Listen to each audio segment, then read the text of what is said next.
Startup India Bharat सरकार की एक प्रमुख पहल है जिसका उद्देश्य देश में स्टार्टअप्स और नए विचारों के लिए एक मजबूत पारिस्थितिकी तंत्र का निर्माण करना है, जिससे देश का आर्थिक विकास हो एवं बड़े पैमाने पर रोजगार के अवसर उत्पन्न हों।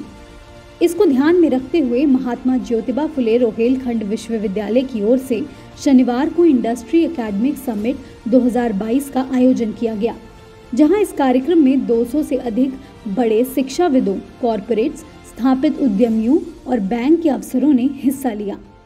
मैं प्रोफेसर संजय मिश्रा हूं, डीन मैनेजमेंट और रोहेलखंड इंक्यूबेशन फाउंडेशन का आपके डायरेक्टर हूं, प्रमोटर डायरेक्टर। और ये जो RIF बनाई गई है, इसका बेसिक ऑब्जेक्टिव है कि जो यहाँ पे एजुकेशन सिस्टम है, एकेडमिया है, यूनिवर्सिटी है, कॉलेजेस हैं, अगर हम रोहेलखंड रीजन की बात करें तो इस यूनिवर्सिटी से करीब 560 प्लस कॉलेजेस जुड़े हुए हैं। और हर साल जो बच्चे निकल रहे हैं उनको नौकरी चाहिए, उनको कोई रोज़गार चाहिए। तो हमारे VC साहब ने ऐसा सोचा कि अगर हम ये फाउंडेशन इस्टेब्लिश करते हैं तो हम बच्चे तो उनको तो हम अपने इंस्टीट्यूट से निकालते हैं जो नौकरी सीख करते हैं, लेकिन कुछ ऐसे बच्चे भी निकलें जो अपना बिज़नेस क्रिएट करें, जो जॉब क्रिएटर्स हों। जब जॉब क्रिएटर्स होंगे तो उनको खुद रोज़गार मिलेगा और लोगों को भी रोज़गार देंगे। इसलिए ऐसा सोचा गया कि ये RIF बने। और जो आज की समिट है उसका एक ऑब्जेक्टिव है कि जो इंडस्ट्री से लोग आए हैं वो देख रहे हैं कि इंडस्ट्री में कहाँ पे क्या कमी है, कि कौन से ऐसे गैप्स हैं जहाँ पे बच्चा बिज़नेस स्टार्ट कर सकता है। तो अगर कोई बच्चा आइडिया लेके आता है RIF में तो उस आइडिया को हम प्रमोट करेंगे, उसको हम यहाँ पे सारी सर्विसेज प्रोवाइड करेंगे। कैसे कंपनी का फॉर्मेशन होता है, कैसे मार्केटिंग करनी है, कैसे उसकी फाइलिंग करनी है, और साथ में जो हमारे इंडस्ट्री के आज एक्सपर्ट्स आए हैं हम इनसे उनका मैच करवाएंगे कि अगर उनका इश्यू मान लीजिए पेपर से है या पेपर की सप्लाई चेन में जाना चाहते हैं, या शुगर फैक्ट्री की बात करें उसकी सप्लाई चेन में जाना चाहते हैं, तो जो हमारे शुगर इंडस्ट्री से लोग हैं तो वो बता सकते हैं कि कहाँ पे गैप है, कौन सा छोटा सा काम वो स्टार्ट कर सकते हैं जिसमें उनको भी एम्प्लॉयमेंट मिलेगा और उनके परिवार को और समाज के लोगों को भी मिलेगा। तो आगे आने वाले समय में ये एक तरीके से गेम चेंजर होगा इस पूरे रीजन के लिए, और अगर सब कुछ अच्छा चला तो प्रदेश बहुत आगे जाएगा। अच्छा, महात्मा ज्योतिबा फुले रोहेलखंड यूनिवर्सिटी ने अपनी एक सेक्शन 8 कंपनी बनाई है, promoted by the university, Rohilkhand incubation foundation. इस रोहेलखंड इंक्यूबेशन फाउंडेशन का काम है स्टार्टअप एंटरप्रेन्योरशिप डेवलपमेंट का काम।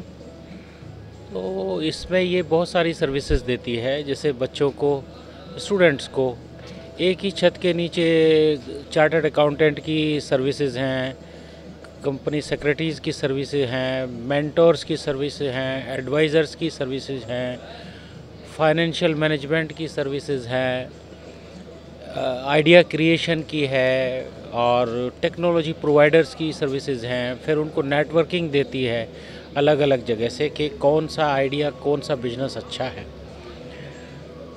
इसके तत्वाधान में आज हम लोगों ने ये इंडस्ट्री एकेडमिया समिट 2022 की है।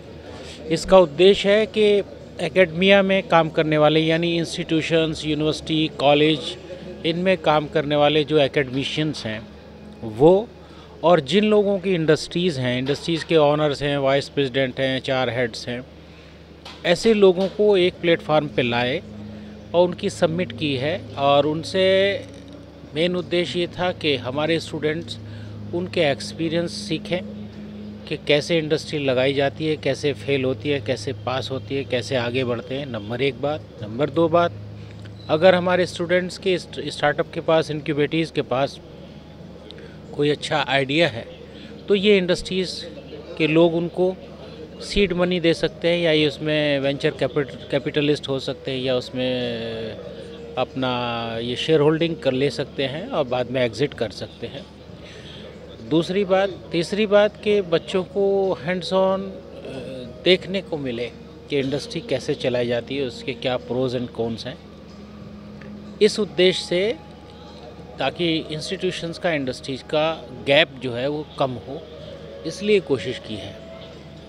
इस उद्देश्य से ये सबमिट की थी। और ये महात्मा ज्योतिबा फुले रोहेलखंड यूनिवर्सिटी का प्रयास है और हम लोग चाहेंगे कि पूरे बरेली क्षेत्र में स्मॉल माइक्रो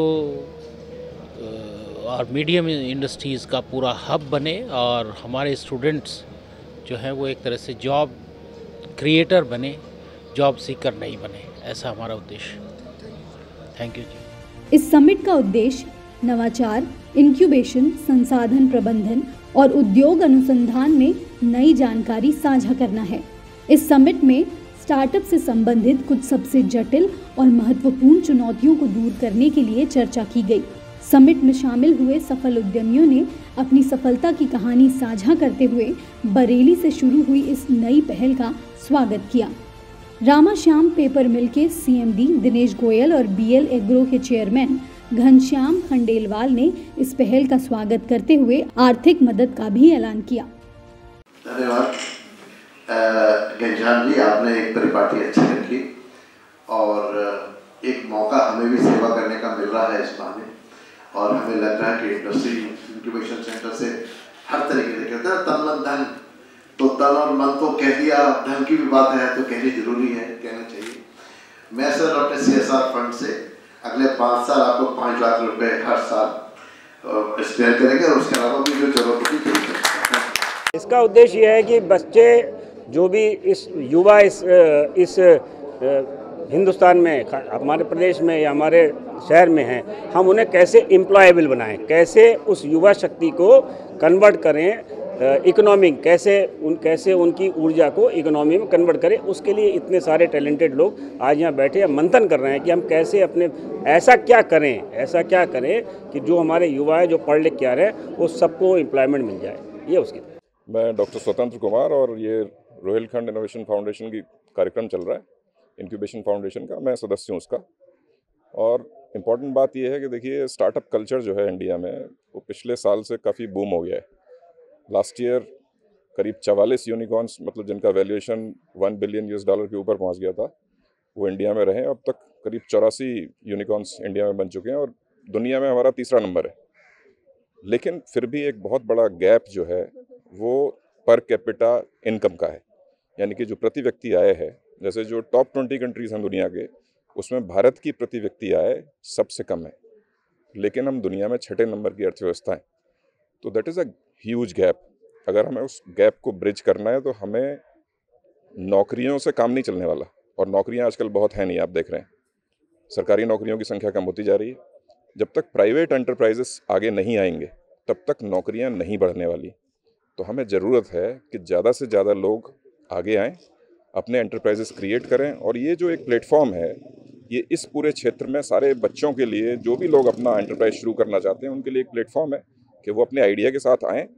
उन्हें कंप्लीट मेंटरिंग मिलेगी कि भाई अपने आइडिया को आगे कैसे लेके जाना है, और उसके बाद उसमें कोई टेक्निकल गाइडेंस होने चाहिए तो टेक्निकल गाइडेंस मिलेगी, अगर फंडिंग चाहिए तो फंडिंग से रिलेटेड गाइडेंस मिलेगी, और मार्केटिंग में अगर गाइडेंस चाहिए तो वो मिलेगी। तो इन अ वे यू कैन से कि जैसे इंक्यूबेशन होता है ना, जब बच्चा पैदा होता है तो उसे इंक्यूबेटर में रखा जाता है जिससे कि वो पूरी तरह डेवलप हो पाए, उसके शरीर के सारे अंग डेवलप हो जाए। वैसे ही ये इंक्यूबेटर है जहाँ पे बिजनेसेस आएंगे और उन्हें कुछ समय के लिए इंक्यूबेशन में रखा जाएगा, जिससे पूरी तरह से फुल फ्लेजेड वो तैयार हो जाए, और फिर उसके बाद वो the entire globe is there platform to perform. तो this is the objective of this particular foundation. इस समिट में दूर दराज से पहुंचे हुए छात्र छात्राओं ने स्टार्टअप से जुड़े प्रोडक्ट और उससे होने वाले फायदे गिनाए, साथ ही आने वाले भविष्य के बेहतर परिणाम की उम्मीद जताई। Hello, I am Shweta Soni, I am from Banaras. ये जो सबमिट हो रही है, इसका क्या लाभ स्टूडेंट्स को खासतौर पर मिलने वाला है? एक्चुअली ये हमने जो बनाया है वो एंटी डिप्रेशन परफ्यूम है, तो ये स्टूडेंट्स को ऑब्वियसली डिप्रेशन में बहुत हेल्प करेगा, ठीक है। और आजकल के यूथ काफ़ी डिप्रेशन में चल रहे हैं, ठीक है। तो फिर हमने कुछ नया सोचा है। ऑब्वियसली सब एंटी डिप्रेशन लेते ही हैं, बट हमने एंटी डिप्रेशन परफ्यूम बनाया है जो कि हेल्प करेगा लोगों को। जो सबमिट है इसमें आप आई हैं, इसका क्या लाभ है बच्चों को, जो छात्र छात्राओं को क्या लाभ मिलेगा? ये हम एक्चुअली हमारे पास 2 ऑप्शन था, या तो हम खुद का स्टार्टअप स्टार्ट कर सकते हैं या फिर हम किसी कंपनी के साथ एग्रीमेंट साइन कर सकते हैं, ठीक है। तो अभी हमें एक्चुअली कुछ पता नहीं है, बट अगर हम अपना खुद का स्टार्टअप स्टार्ट करते हैं तो हमें ऑब्वियसली बहुत लाभ होता, बट अभी हम इतना इन्वेस्ट कर नहीं सकते क्योंकि हम स्टूडेंट्स हैं। तो हमने कंपनी के साथ एग्रीमेंट साइन किया है, तो वो हमें कुछ अपने शेयर्स जितने भी होंगे या फिर मतलब वो जितना भी अर्न करेंगे उनमें से वो हमें मे बी 10% 20% देंगे। आप चाहती थी वो हो गया है? हाँ। इंडस्ट्री एकेडमिक समिट से जुड़ी जानकारी और इसके कामकाज के तरीकों के साथ साथ आने वाले भविष्य में इसके परिणाम के बारे में बताते हुए रोहेलखंड इंक्यूबेशन फाउंडेशन की chief operating officer professor Tulika Saxena ने बताया कि इस समिट के जरिए स्टार्टअप शुरू करने वाले युवाओं को सफल उद्यमियों से सीख लेने का मौका मिलेगा। मैं प्रोफेसर तुलिका सक्सेना हूँ। मैं रोहेलखंड इंक्यूबेशन फाउंडेशन की चीफ ऑपरेटिंग ऑफिसर हूँ और इस इंडस्ट्री एकेडमिया समिट 2022 की कन्वीनर भी हूँ। इस समिट में लगभग 200 से अधिक कंपनियों ने पार्टिसिपेट किया है। हमारे यहाँ 29 स्टार्टअप ने आवेदन किया था, जिसमें लगभग 16 स्टार्टअप हमने सेलेक्ट भी करे हैं। उनमें से भी हम 8 से 9 की पिचिंग भी कराएंगे। इसके अलावा हमारे बीच में इस वक्त बहुत सम्मानित गण रोहेलखंड रीजन से, लखनऊ से, दिल्ली से, बम्बई से और काफ़ी दूर दूर जगहों से आए हुए हैं, जिसमें अगर मैं नाम लूँ कुछ तो Shrimati Monika Garg ji, additional chief secretary higher education UP government से चीफ गेस्ट रही हैं, और Digvijay Rawat ji GM SBI, Shri VK Goyal executive director DSM Dhampur, Ajay Agarwal ji, Shri Vineet Kumar, Pranav Dwivedi ji startup policy, और इसके अलावा कई दिनेश गोयल जी, स्वतंत्र कुमार जी, आशीष सक्सेना जी, मनीष शर्मा जी, घनश्याम खंडेलवाल जी तथा मुदित चतुर्वेदी जी, बहुत सारे इस तरीके के कॉरपोरेट हाउसेस ने, हमारे एकेडमिशियंस, हमारे learned faculty members, student staff. इससे ये लाभ मिलेगा कि जो इंक्यूबेशन और स्टार्टअप्स हैं वो स्ट्रेंथन होंगे, उनको एक प्लेटफॉर्म मिलेगा। हमारे वेंचर कैपिटलिस्ट, हमारे एंजल इन्वेस्टर्स, हमारे आइडियाज़ को नया प्लेटफॉर्म मिलेगा, वो ब्लूम कर सकते हैं। उनको पैसों के उसमें तो इनिशियल फेजेस में मदद मिलेगी ही मिलेगी। इसके अलावा जो बिज़नेस टाइकून्स बैठे हैं, उन्होंने क्या चैलेंजेस फेस किए इस जर्नी में, उनकी सक्सेस स्टोरी क्या रही, उन्होंने क्या क्या चीज़ें देखी, उनके पोटेंशियल कैसे सामने आया, उनको कैसे ओवरकम किया, इससे भी उनको बहुत प्रेरणा तो मिलेगी ही मिलेगी। साथ में अगर उनसे कुछ गलतियाँ होने वाली हों या वो बिना उनको देखे अपने को सुधार पाएँ, इसका बहुत बड़ा प्लेटफॉर्म मिलेगा, क्योंकि जो इतने बड़े बड़े बिजनेस हाउसेस चलाते हैं आज वो खुद हमारे बीच में हैं। तो इससे बड़ा सहभाग और इससे बड़ा सहयोग क्या होगा कि वो अपने कमल मुख से ही अपनी स्टोरी को बयान करें और बताएं कि हम हमारे बच्चे स्टार्टअप्स और इंक्यूबेशन को लेके कैसे आगे बढ़ सकते हैं और अपनी जगह बना सकते हैं इस कॉम्पिटिटिव मार्केट में। तो मैं समझती हूँ ये वीसी साहब के लीडरशिप में ये जो किया जा रहा है आयोजन, हमारे साथ अशोक जी हमारे को कोऑर्डिनेटर हैं इसमें, ओपी मौर्य जी भी हैं और रवि धनका जी भी हैं, और हमारी पूरी टीम है यूनिवर्सिटी की। तो हम तो यही चाहेंगे कि ज़्यादा से ज़्यादा बच्चे और लोग, यूथ इससे लाभान्वित हो, यही मैं कहना चाहूँगी। नमस्कार। वहीं समिट में आए सभी उद्यमियों और शिक्षाविदों ने रोहेलखंड इंक्यूबेशन फाउंडेशन की इस पहल की तारीफ करते हुए कहा कि इंक्यूबेशन फाउंडेशन उन युवाओं के लिए मील का पत्थर साबित होगा जो नए स्टार्टअप के जरिए इंडस्ट्री स्थापित करने का सपना देख रहे हैं। यूपी और देश दुनिया की तमाम ताजा तरीन खबरों के लिए आज ही गूगल प्ले स्टोर से इंस्टॉल करें हमारा तेजी से उभरता न्यूज ऐप डेली इनसाइडर।